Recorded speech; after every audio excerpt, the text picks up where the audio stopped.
今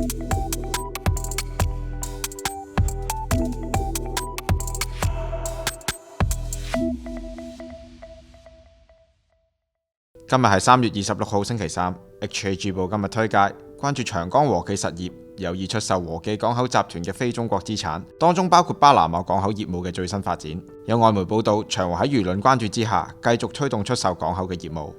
3月4日嘅深夜，長和宣布已經同美國貝萊德牽頭嘅財團達成咗2項權益轉讓嘅原則性協議，計劃出售海外港口資產，包括分別位於巴拿馬運河嘅巴爾博亞港、克里斯托亞爾港嘅業務。預料套現超過190億嘅美元。3月13號同15號，大公報分別刊登題為《莫天真墨糊塗》同埋偉大嘅企業家都係錚錚愛國者嘅文章，當中就指出咗交易並唔係普通嘅商業行為，又話喺大是大非面前，企業家應該點樣取捨，歷史早已經俾咗答案。兩篇嘅評論文章均獲得港澳辦同埋中聯辦嘅轉載。3月18號，行政長官李家超出席行政會議之前見記者，就回應咗呢件事，表明社會對事件嘅關切係值得重視，同時亦都話任何嘅交易必須符合法律同埋規則嘅要求，特區會依法依規處理。3月25號，南華早報報道，長和就請人撰文淡化美資喺交易入面嘅角色，強調關鍵嘅角色係李家嘅世交，即係意大利嘅阿龐德家族。而最新嘅發展就係彭博社引述消息人士指出，長和喺輿論聲之下繼續推動交易，